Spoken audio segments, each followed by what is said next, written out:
우리나라에 지금 중증 외상 전문이라고 할 수 있는 분이 있겠습니까? 출발합시다! 두꺼비고 나발이고 사람부터 살려야 될 거 아니야 진짜? 그러니까 내가 하겠다고. 클리어. 여기 내구역이라고?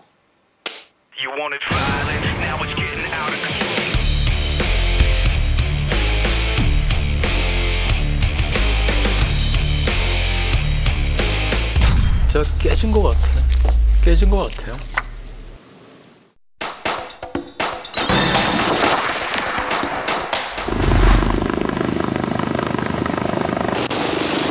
경기도 수원의 한 대학병원 마당에 소방 헬기가 등장했습니다.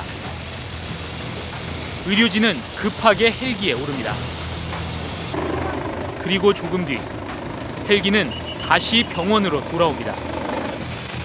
서울 강남에서 발생한 교통사고 환자를 의료진이 직접 헬기를 타고 데려오는 겁니다. 헬기로 환자를 직접 데려온 사람은 아주대병원 이국종 교수. 드라마 골든타임의 실제 인물입니다.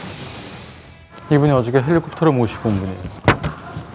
이런 분들 헬리콥터로 해서 이송 시간을 단축하지 않으면 앰뷸런스 안에서 돌아가신다고요. 오다가 긴 시간을 버틸 수가 없어요. 헬기로 가면 사고 현장에서나 환자 이송 중에도 신속한 응급 처치가 가능해집니다. 헬기에서 간단한 수술을 하기도 하고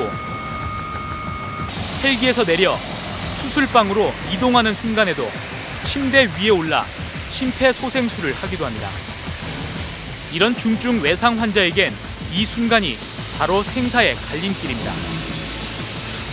이제 바로 내려오기 얼마 전에 심정지가 된 상황이어서 거기서 먼 처치를 하기보다는 병원까지 한 30m는 가면 되니까 이제 심폐소생술이죠. 그러니까 심장 압박을 하면서 교수님이 그 위에 환자 위에 침대에서 이제 같이 이동을 하면서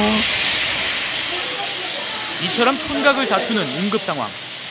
사고 발생부터 수술방에 들어갈 때까지의 1시간을 골든타임이라고 합니다. 사고 나고 1시간 안에 수술방까지 들어가면 환자가 살 확률이 높아지기 때문에 매우 중요한 시간입니다. 오빠 저도! 이거 내려!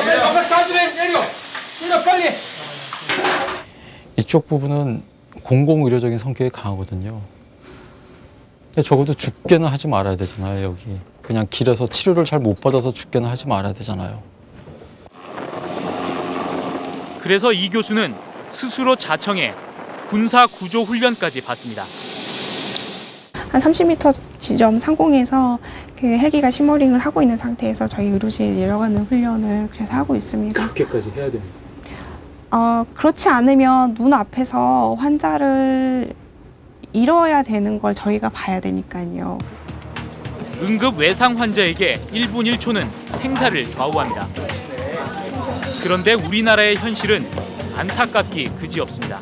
병원 바로 앞에서 다치지 않는 한은 오는 데까지만도 60분 안에 오는 사람들이 거의 없을 정도죠. 중증 외상 환자임에도 불구하고. 골든타임이라는 게 의미가 없는 거 아닙니까?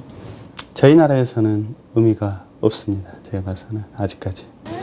우리나라 사람들은 교통사고를 당하거나 추락해 크게 다치면 무조건 응급실로 가지만 거의 모든 병원 응급실엔 외상외과 의사가 없습니다. 다만 흉부외과와 신경외과, 정형외과 등 다른 과 의사들이 전화를 받고 내려와 자신의 분야만 봐주는 겁니다.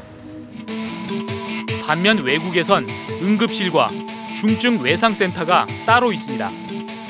질병이 있는 질환자는 응급실에서, 외상 환자는 외상센터에서 치료를 받습니다.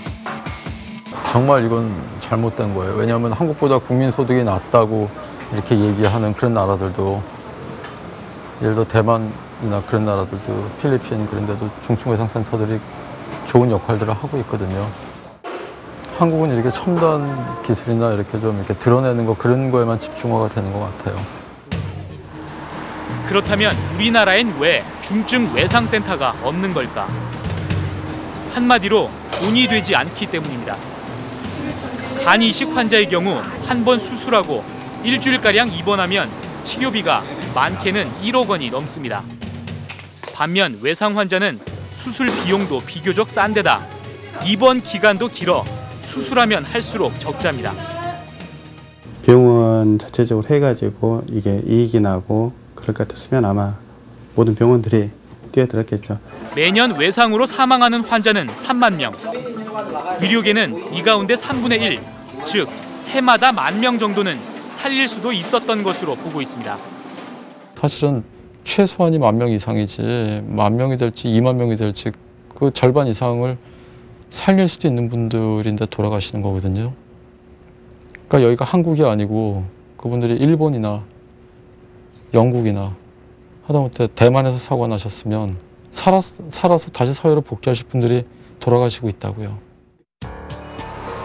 이러다 보니 큰 사고를 당하고도 죽지 않는 게 더 신기할 정도. 외상외과 의사들조차 사고를 당하지 않는 게 상책이라고 말합니다. 교수님이 사고를 당했더라도 마찬가지죠. 운이 아직까지는 좋은 거죠.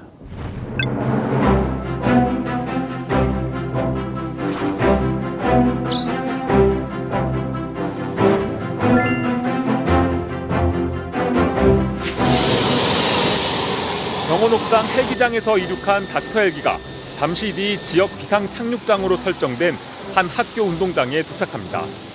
교통사고를 당해 구급차로 실려온 환자를 곧바로 헬기에 태우고 수액을 주사하며 외상센터로 이송합니다. 겉보기에는 큰 상처가 눈에 띄지 않지만 골반이 골절돼 내부에서 심각한 출혈이 발생하고 있던 상황이었습니다. 빠른 이송 덕분에 늦지 않게 출혈을 잡을 수 있었습니다. 24시간 출동해 이동 중 응급처치도 가능한 경기 남부 권역외상센터 닥터 헬기는 지난 9월 첫 운항을 시작했습니다.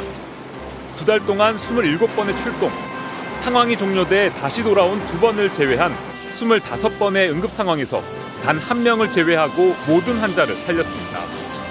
이틀에 한 번꼴로 생명을 구한 겁니다.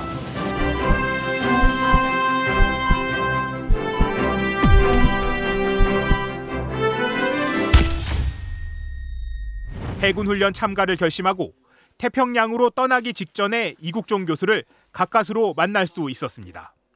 저번에 우리 스태프들하고도 얘기를 많이 했는데 그냥 제가 깨진 것 같아요. 깨진 것 같아요. 정말 깨진 것 같아요.